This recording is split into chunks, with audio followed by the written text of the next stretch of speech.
Good afternoon, everybody. I am Tim Gillette, your host, and this is the Tim Gillette Show. This is the last one of the week that we actually get to bring in someone who's cool, because we only interview the coolest people on the planet. So anyway, and I just got this whole thing, reconnect, blah, blah, blah, blah, blah, blah, blah, blah, blah, blah. Click here to reconnect your destination. And right in the middle of this, all right, would you believe it, that my internet just clicked off, and I'm going to fix it while I'm talking to you, ladies and gentlemen. Let's see how good I am at fixing it. And anyway, if it doesn't work, we'll fix it along the way. In the meantime, it always happens during the middle of a broadcast. And of course, I just lost every connection I had with Facebook. So if you're watching this on Facebook, I'm sorry. You just lost everything. I will have to fix it after the show. In the meantime, some of you are here on YouTube, and we'll actually go with it that way. Today's guest, Janet Caliri. I hope I said that right. Janet Caliri. She's Italian anyway, so she's going to have this really unique conversation with us. All right, we're going to get to know her. She's a cool person. I met her through some other people online, and today I get to meet her and find out who she is. You ready? Let's bring her up here and get to meet her. Hey, Janet. Hi, Tim.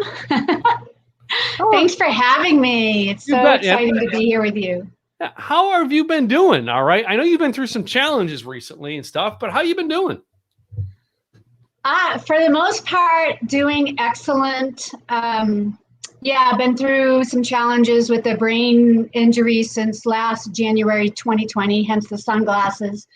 And but honestly, the work that I do in the world really helps to accept what is and have more ease and joy and get into a healing state and stay in a healing state. So I would say that I'm awesome. I'm doing awesome. Cool. It is always neat to have someone come on. All right. I mean, I know you made the schedule to do this. All right. But, probably in the middle of this whole transition in your life, but you decided to come through with it anyway. And I appreciate you. I appreciate you coming on and sharing with us. So, Janet, for my audience, what is a few things you can tell them about yourself that makes you really unique? Oh, well, great question. What makes me unique? I write backwards. Wow. Yeah, I write backwards. I invented this photographic methodology. It's called visible transitions. And I invented it about 11 years ago during another health crisis. And it is a really cool photographic tool that anyone can use to have more ease and calm and joy and actually fun during chaotic life changes, or even in the day to day or in conflict. And it's using curiosity and a smartphone camera. And so that's what's unique, because no one in the world is doing this. And, I come on as guests to podcast and programs and whatnot, so that I can offer some wisdom of this methodology to as many people as possible. It's like an acceleration pedal. So we have all these self-care processes and practices that we do, and visible transitions photo process is actually like an acceleration pedal. So it activates new neurons in the brain, it produces dopamine and serotonin, and it makes all of the self-care practices easier. So there's nothing that gets you to zero resistance faster than visible transitions. So that's what's unique about it. If people want to release the struggle and the suffering, this process it's fun and simple and quick. Cool. Yeah. So, I mean, what took you down this path, Janet, and helping people this way? Personal, was it personal desire to fix things, or was it personal desire to see change in the world? Great question. So for me, I've always believed in people's potential. Even when I didn't believe in my own, there was a deep knowing about our potential, and being an empath, a highly sensitive person, I saw and I see things that many people don't, like systems, and we're all seeing all the broken systems now. This is why I call this period of time Corona apocalypse. And so I've just always believed in people's potential, and I've brought that forth in many ways. Back in the day, I was a cardiovascular radiology tech for like 14 years. So I worked in the medical industry helping people. I left the medical industry because I saw it before my own eyes become a business and put money before patients. And then I became a professional photographer. I've had a camera, well, a real camera. You can see some of the old ones there. Real camera in my hands since, I was wee years old. And that's part of like seeing people, like being an x-ray tech, being a photographer, like I see things that people don't see. I see your potential and kind of get right in there. So it's partly that, and then lots of personal experiences, especially with transitions. For example, visible transitions was formed and invented during my own personal 5-year illness when I was down and out, and so I received these ideas of visible transitions at this like most trying moment of my life when I wanted to quit. And so my relationship with my emotions was blocked, and that, blocked being truly happy and experiencing the alignment and the growth. So I found a miracle response to that crucial need. And that first part of visible transitions when it came to me was photographing emotions. And I immediately noticed a reduction of depression and stress, and then this surge of vitality and personal power, which helped me become more resilient, which also helps healing. So yeah, it came from both like my life purpose, my desire, and also personal experience. Wow. Yeah. So, yeah. I'm getting a little dark back there. I got to change that. Hold on. Let me adjust that real quick and pull that sound down one link there. I'll always love it. I can try to correct things during the broadcast. So let me ask you this. All right. You know what I mean? So often, many of us in our journey, we come up with this engineered system that we want to actually figure out how to make the world better. But we all run into, shall we say, the wall. Yeah. It's like, I have the greatest plan in the world. All right. But plan A always involves a wall. How many times have you hit the wall in life, all right, to help you get to where you are now? Oh my gosh. I can't even count. One quick example, I can tell you that I have moved 30 times in my life. That's more than half my age. Yeah. There's been multiple illnesses. I mean, I've been homeless a few times. I had my housemates who were my friend. They stole my identity. I mean, just drama after drama. And it was me not being aligned with my soul.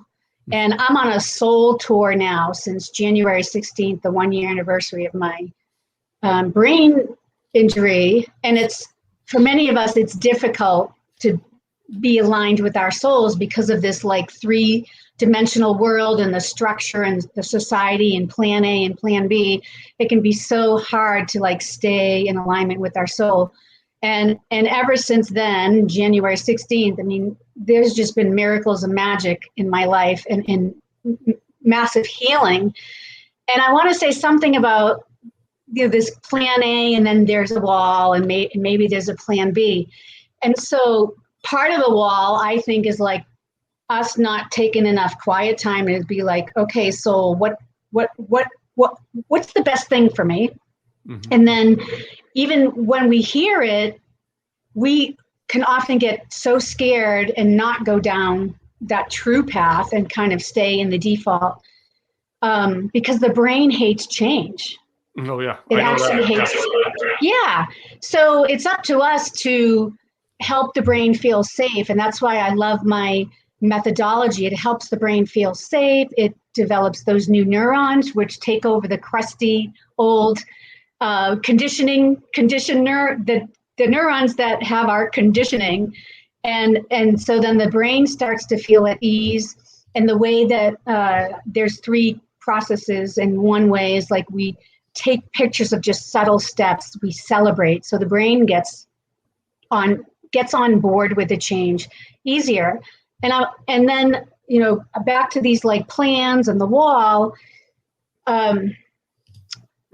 there's a really beneficial question that I asked last year, and I want to offer it to you and the listeners, because the realm in which I work is non-duality, that philosophy of non-duality where there's no resistance, there's no aversion, there's no clinging and attachment. It's more like a neutral, curious, accepting state. And that's when life works. That's when plan A might work, or at least if plan A is not working, we're not hitting a wall. So the question is, what is option 3? And we don't ask ourselves that question. So if there's if you believe in a higher source, a higher power, like something greater than the physical human, ask, you maybe you even ask your soul, okay? But what is option 3? That question in and of itself is going to take you out of that wall and move you into a place where there's possibilities that you just haven't thought of. And you might not get an answer directly or immediately from that question, but the point is, ask the question, and that curiosity, asking that question, is going to get you out of that dual, conflicting state of mind, like that mindset. And then life might swoop in right away and give you all these aha moments and answers. It might take a while, but just even asking that question is so powerful and can shift you and, dissolve that wall and shift you to maybe plan B or C. Mm-hmm. And I know in my life I've had a lot of plan Bs and plan Cs, and it's I always like to get people's insight, because you've studied it a little bit more than I have, whereas me, I don't study it. I just go, okay, that didn't work. Okay, move on. Next. That's just what I do. Yeah. I'm not the person to go, okay, to study. Why did I get that? Why did that happen to me? I'm just not that person. But there are people who have to understand that in order to move to plan B. You know what I mean? And I assume that's the type of people who are really your peeps. Is that correct?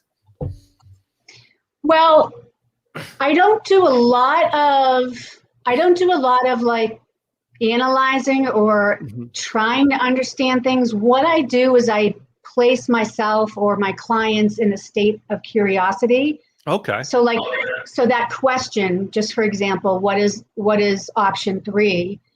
Just that action in and of itself is all we need. We don't really need to go to the why. Like when I was incapacitated in bed for months and had caregivers in and out of my house, I wasn't asking like, why did this happen to me?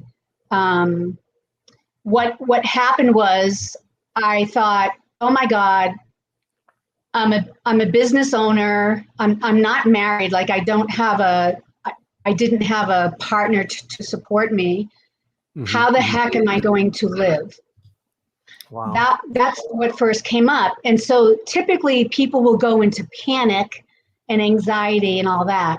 But I used my process, and that question popped up, and it just immediately brought me to that zero resistant, like just calm me down.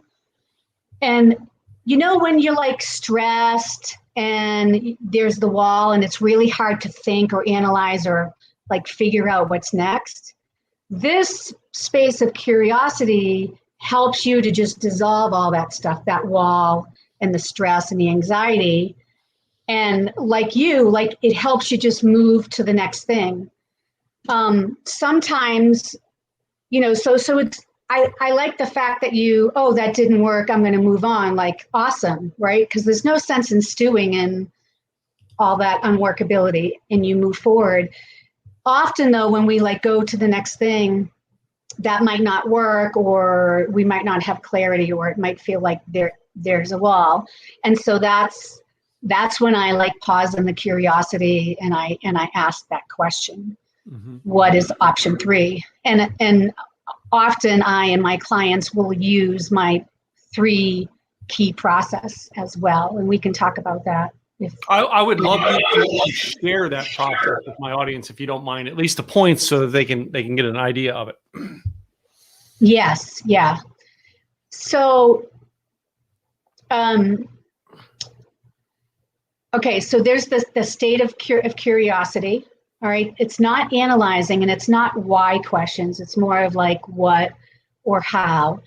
The idea is just like stay curious and that childlike wonder, and not latch on to the answers. Like, when are the answers coming, or what are the answers going to be?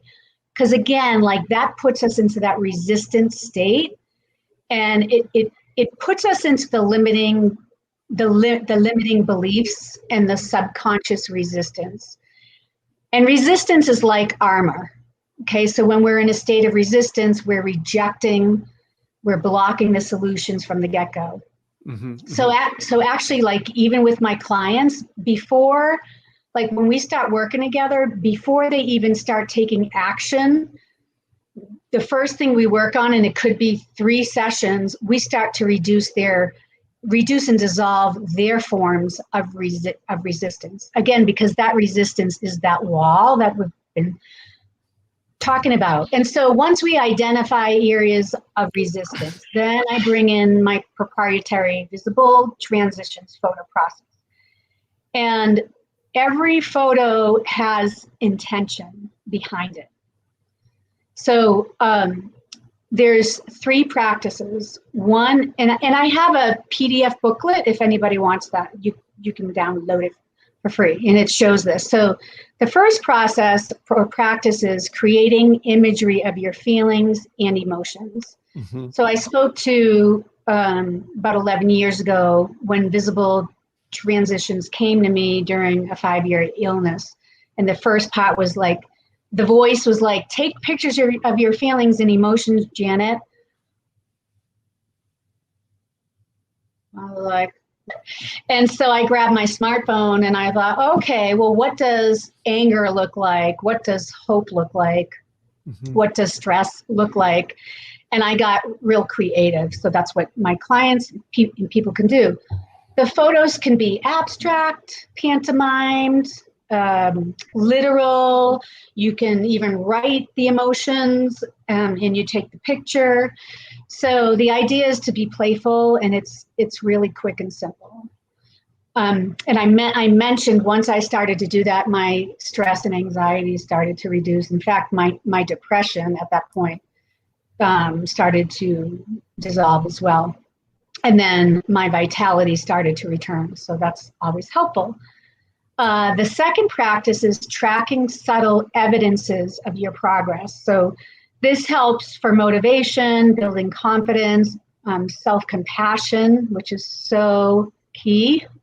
It also shows evidence to your brain and to yourself that you care about something. Mm-hmm, mm-hmm. And it's a celebration. So we go back to that brain hates change. Well, every time you take a picture with an intention, whether it's your feelings and emotions, or the second practice of little steps of progress, you're literally helping your brain get on board and feel more at ease. And then the third practice, you capture what triggers your emotions, and it significantly neutralizes that emotional charge. And I call this the neutrality practice. So it gets you to that neutral, curious, accepting state. That's where we all want to be. And there's lots of fun and excitement in that. It's not boring. That's where we're like resilient. We're in our personal power. We're on fire. We're being like the best of the best contribution to the world, because we don't have all these resistant and distracting energy around us.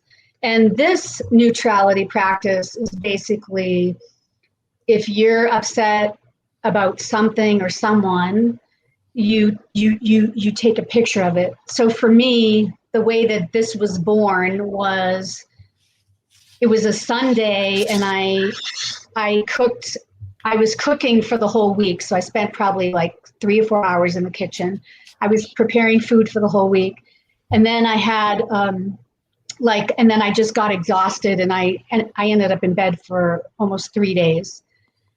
So all these pots and pans and dishes and everything were like overpiled from the sink onto the counter. And 3 days later I came, and you can imagine this, what quote unquote mess. And it was stinky, and all the food was stuck to the pots and pans, and I got really stressed.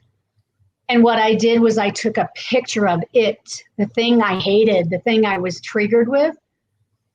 And then I did the neutrality practice, where if people want to download that booklet. So the neutrality practice basically is you looking at that thing you're upset with, in this case, the overflowed sink of stuff. Mm-hmm. And then you look at what's there, you name nouns, what's there, but you don't give descriptions. Like you don't say, red cup or coffee cup. You just say cup. Mm-hmm. You don't say like large silver pot. You just say pot. So you're stripping any meaning. You're stripping all the descriptions. You don't say green sunglasses. You just say sunglasses. Or gray hair. You just say hair. And so what happens for your brain now you're not giving any meaning. And so now your brain doesn't have that limiting belief, that story that you made up. Like for me, I made up, this is a freaking mess, and I'm a loser, I'm an idiot, I should be married, I should have a successful business, I should not be sick, all the shoulds. Ooh. And that, I felt like I was choking. Mm. And so I did this practice that, the whole thing just came to me, and I did the practice. And again, it leads to all the same results, like zero resistance, relaxation, clarity, the calmness. So that, in short, are the 3 practices. People can do 1, they can do 2, they can do 3. I like the neutrality practice, the one that I was just speaking of, the best, because like if you're driving and you're stressed out, don't take a picture, but you can still do the practice live in your environment. Yeah. Wheel, pull, cow, tree. Yeah. So it's pretty instant what that does. So those 3 practices came to me within about 2 years. Mm-hmm. And then once I started, and I did start feeling way better because I was doing these practices, I started healing. And then I turned it into a service and in a business. And it's helping lots of people, especially, Northern California, wildfires, and, it really helps with trauma as well. Wow. And it's interesting that so often, and really a lot of the people I interview, Janet, they literally, they've come up with a program, they've come up with a solution, they've come up with a way to fix things in the world. And it all started with, I got to fix me. You know what I mean? Mm-hmm. It's a selfish way, but it's not a selfish way, because you've got to fix you before you can fix the world. And and I hear so many of them, you know what I mean? It's like, this is the great part about my show, is I hear so many of them. All right. And I've never heard one that was like a bad one ever. Yeah. It's like everybody comes up with a solution, And it started with the solution was, I'm broke. I got to fix me. Oh, I fixed me. Hey, let me fix this guy or this person or Mhm. I don't know if you know Rhonda Britton. Do you know Rhonda Britton? No. Okay. Mm-mm. Yeah, Rhonda Britton. I met Rhonda, I would say 2012. I think I've had Okay. maybe 2 conversations with her my entire life, right? But I remember Rhonda speaking at an event, and she's telling her story, very similar. And she's sharing the fact that, like, I hated life and I tried to kill myself. And I failed at killing myself 3 times. All right. And she goes into the whole process. She goes, I realized, well, if I can't kill myself, apparently I suck at it so bad that I can't succeed at it. I guess I better learn how to cope with living since I can't die. And so it's like you hear that and you're going, it's funny, but it's not funny. And she had to invent little exercises to put her mind through. Now, I don't know the exercises. I don't know the process. I don't fully get it, but it worked for her to the point that someone at her church calls up and goes, well, Rhonda, you've been pretty different lately. What are you doing? And she's like, embarrassingly goes, well, I got these exercises that I do that help me. And her friend goes, well, can you tell me them so they can help me? Yes. And that's how it is. That's how it goes. That, you know what I mean? That's why we have, podcasts and we get out and tell people about it, because I don't know who we're going to help. I don't know who's going to see this broadcast and go, oh my, yeah, I need number 3. Let me contact Janet. Yeah. Yes. Yeah. I believe that our purpose, like the way, like our mojo and purpose in life comes from like a wounding from our childhood. And when we don't really get the lesson or we're not aligned with the soul, things continue like it did in my life into adulthood. And sometimes life will just swoop in and be like, you're going to go unconscious twice and smash your head twice and have a TBI. We're going to stop you so you can realign with your soul. And so from my personal experiences, as you were asking earlier, I had a need and I found a solution. I mean, a lot of it came to me, the voice, and I listened and I put it together. And if we think about Google or Apple, or we think about a cell phone, we think about a car, like these were all needs that people found solutions to, and maybe they were frustrated with and they found solutions to. And so I wrote a book way back when called Me with Me, and you put your name in there like Tim with Tim. And it's about what you and I are saying here. Like, I can only give to others to the degree I give to myself. And so I've got to work on myself. I don't particularly use the word fix, but I got to just keep looking at myself. Like, the accountability is here. And because my whole world out there is the result of what's in here. And so if I want my results out here to be excellent, then I got to keep looking in here and shifting and tweaking. And it's exactly to what you are saying too. It's we got to take care of ourselves first. And I find it interesting. Sometimes words matter a lot. And I'm glad you brought that up, because words, there's certain words that are used in my field. All right. And you get out there in the speaking circuits, like I've been in online marketing, and there's words that people use that like make me cringe. And I'm like, dude, I don't think you understand what that word means to me. All right. And they're not doing it. They didn't wake up that day and go, well, let me invent this word and use this just to piss Tim Gillette off. No, they to them, it means something, but to me, it's like, ooh, fingernails on a chalkboard, right? Yeah. And I think we're all that way with certain words. We go like, oh, I don't like to use that word. That word just doesn't get me, and it's okay. All right. I mean, I don't, I don't blame them because they're using that word. I get why they use the word, and it may mean something different to me than it does them. And I got to step back every time and go, okay, that they don't understand what they're saying, what they're saying and what it means to me. I got to try to understand what they're saying and how it means to them in their head, because they had to help themselves first. Yeah. Yes.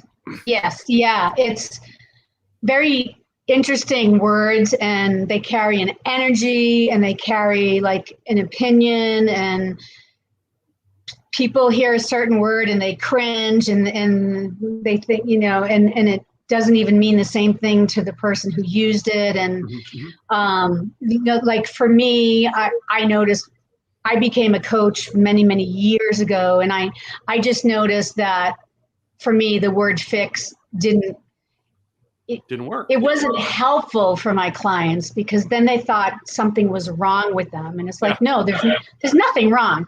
But fixing is like, there's a need and we have a solution, and it does fix a problem.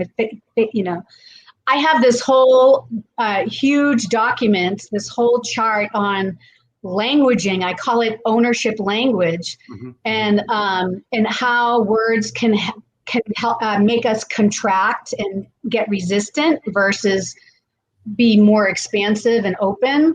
Like for the word should or shouldn't, oh God, like remove that from your vocabulary. What do you really mean when you say you shouldn't do that?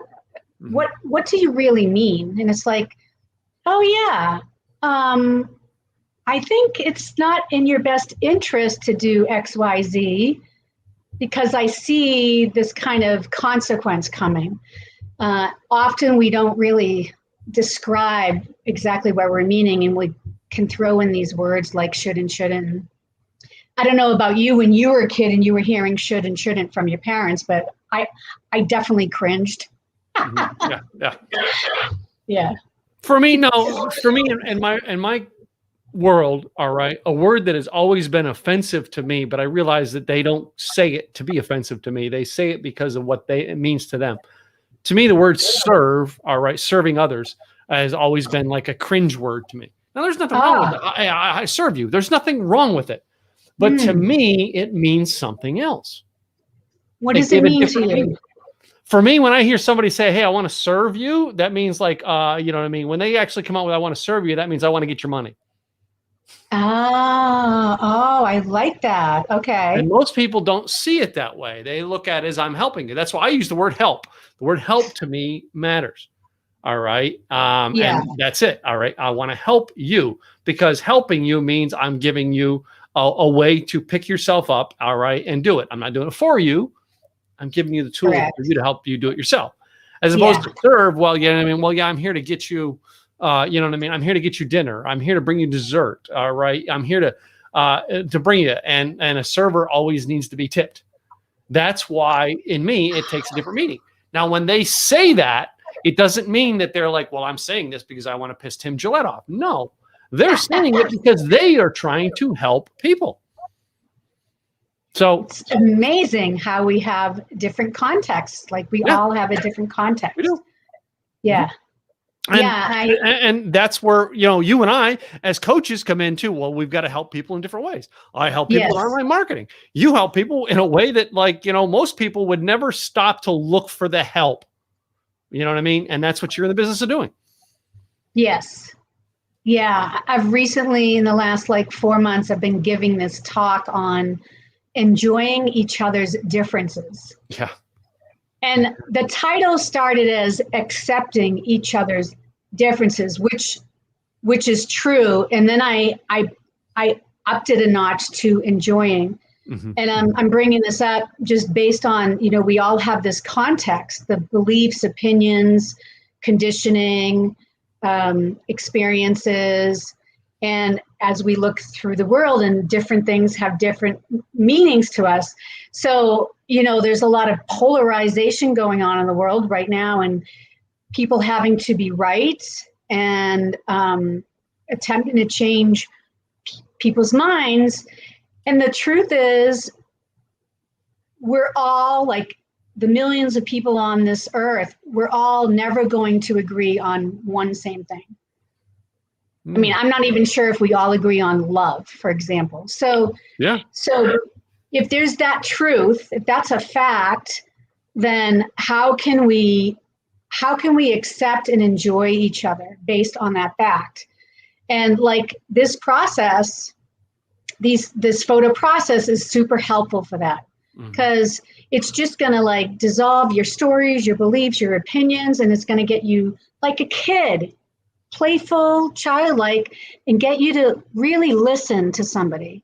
Exactly. And not have to change their mind or not have to be right. And then it's easier for us to say, well, we don't agree on this, but we still dig each other. We're still going to get along. I like hanging out with you. Yeah, exactly. Yeah. Well, Janet, I mean, this has been a fun conversation, and I'm guessing just a little bit you've been here, you've hit the tip of the iceberg of the people way they can get information from you. All right. What is the next level? What is the best place they can reach you? Best website? It's janetcaliri.com. My name, JanetCaliri. If you Google visible transitions, you're going to get to the same site as well. And if people want to get this free booklet, it'll show you steps on the 3 practices they would like to. You can find it on my site. Well, cool. I do appreciate you coming here today and hanging out with us and sharing. Boy, I mean, you went some in depth, and I know right now, the things are a little different from you than they were a year ago, because you're going through some challenges. And I appreciate you taking taking time out of your schedule to be on the show with us today. That I appreciate so much. So, yeah, my pleasure. So, but before you go, I have a little game I play with everybody. Okay. You ready to play a game with me, right? Absolutely. It's 9 questions, this or that. I give you 2 choices. You pick one. Maybe there's a conversation about it. Maybe there isn't. Let's find out. Okay. Number 1, Star Wars or Star Trek? Oh, God. Star Trek. Star Trek. Are you into either one of them? Or are you just like, well, I like Not really, but I don't like war, so I went with Trek. Interesting. Huh? I mean, I know there's some wisdom in them, but I don't know them enough. All right. Second question I have on here today is if you're riding in the car, do you listen to like an audiobook or podcast, or do you listen to music? Music. I sing. I love singing. What's your music of choice? I'm just curious.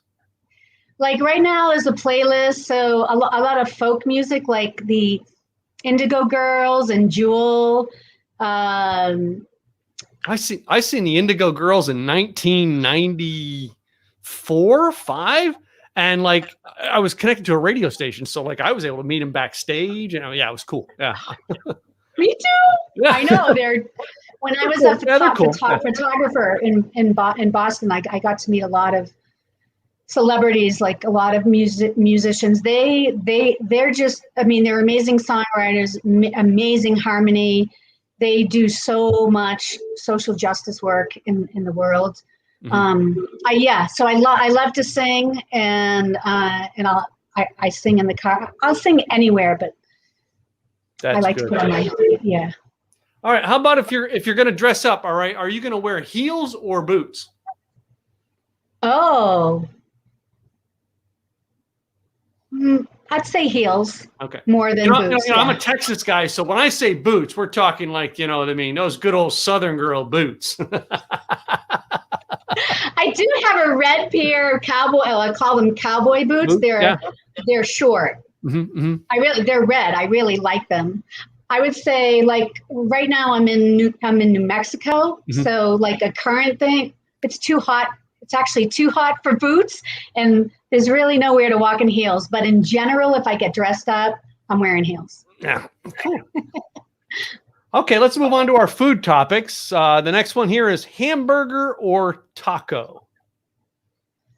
Hamburger. Hamburger? Oh, gotta love a good hamburger, girl. I'm just saying, In fact, yes, I'm defrosting some grass-fed organic beef, and we're going to put it on the grill later. And I got to have me red meat maybe once a week. Yeah.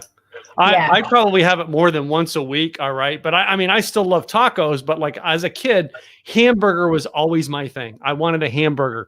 All right. Till this day, I went through a period where I was homeless and broke, and I could only afford the $1 menu at McDonald's. Till this day, I still love McDonald's hamburgers. Oh my gosh. I mean, they're not the greatest thing for you either. Let me just say No. that. They taste good. We're not even sure if it's meat, but so do you like do you like all the stuff, all the accoutrements on the burger? Like the McDonald's one, it's because I'm going to get a cheeseburger with with pickles and you know what I mean, ketchup and mustard. Mayo, Yeah. ketchup. But like when I'm going to, my favorite burger that I love is a brand called Smash Burger, and like they have the doctors onto it that I love. I gotta write that down. Yeah, and Is that a Texas thing? No, actually, I've had Smash Burger actually in the San Jose, California airport. So, Oh wow. But they have one down here that's called a Baja Southwest burger. So it's got like a little bit of like a couple peppers onto it. It's got some flavors to it. Other than that, it's like I like going to like Five Guys where you basically can build it out yourself what you want at the time. My mom and I love going to In-N-Out Burger. That's the type of stuff we do. Oh yeah. I gotta have bacon on mine. Yeah. Bacon cheeseburger. Bacon cheeseburger. Yep. I get that one. So, all right. My next one here. I'm not sure if you drink, but if you do, beer or wine? Wine. Now, I noticed once in a while. But yeah. In New Mexico, have you had the New Mexican St. Clair? I think is the vineyard. I haven't. There's a brewery downtown here. I'm in a little town called Truth or Consequences. Oh, I know the town. Yep. My soul literally brought me here, and I've been here 5 months now. I really love it. Mm-hmm. And there's a brewery that I have not, I haven't been into, but I really like beer, especially I like Stella Artois or Peroni. My wife likes that. Yeah. Yeah, but they get gluten, so I kind of stay away. But I get a friend in town visiting, and so we might go try out some local beer. Yeah. So, the winery that we said, it's like Deming, down in Deming, New Mexico, and it's called Claire's. Yeah, and like my wife and I love it. We found it on a motorcycle road trip one time. What's it called again? It's called St. Clair. Okay. Yeah, Google St. Clair Winery. I think they've changed the name of it to something else, like the family name. But Google St. Clair Winery because it'll give you the new name, whatever it is. Yeah.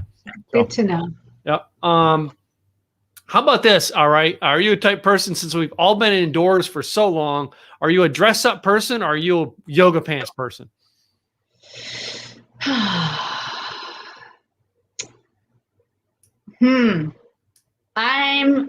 I guess more of a yoga pants, really skirts. I like to be comfortable. Yeah. And since we've been in for so long, when I go out, part of my expression is through my clothes. So even when I go out to shop or whatever, I like to have all my colors on. I'm a color girl. Yeah. But in the house, I'm very, very comfortable. Yeah. I had a guy yesterday that I interviewed yesterday. The whole interview, he was sitting in his underpants with a nice shirt on, and you couldn't tell the whole time. And because I can do it. So I have a really nice dress on right now. I'm gonna get dressed up. I know. I have dress jeans and a dress shirt. I wear it all the time. That's a sharp shirt you get on. Yeah. Huh? Yeah. I always wear a shirt. Yeah, I wear nice dress shirts and dress pants. So yeah, that are dress jeans, I should say. It's what I always wear. So yeah. Anyway, my next question is going to be: when you go to the movies, are you a popcorn girl or a candy girl? Popcorn with butter. In Sonoma County, where I've been for a long time, there's a local theater in Sebastopol that has shaker cheese and all kinds of herbs, spices. And so, yeah, yummy. Cool. All right. Now my last two are the controversial questions. My next one is, in your house, does the toilet paper go over on the roll or under? Over. It makes no sense to go under because then it hits the wall. And it's and you got to take one more step to find it sometimes, but no, over so it doesn't hit the wall. So So, Janet, this question, like I have people on here who all like love and rainbows and unicorns, and they're sweet and kind the whole broadcast. I ask them that question over, like mean, like I'm like, dude, what happened to Miss Kind there? Whoa. Yeah.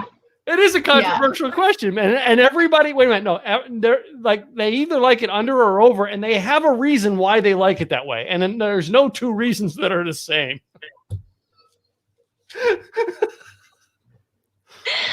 Oh, it is just so funny. All right, my last one. Now, I think you said that you weren't married, so I don't know about this one, but I ask it anyway every time. And it's boxers or briefs. And I don't know whether you wear them or you like to see them that way. It doesn't matter to me. Oh, so, well, I'm not married at the moment. I like the briefs, but the longer briefs. The boxer brief. The boxer brief. So not boxers, but the boxer brief. Yeah.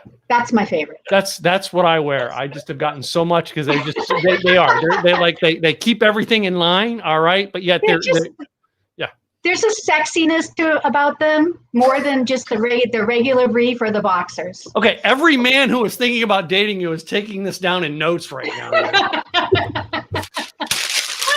No, toilet paper over, boxer brief.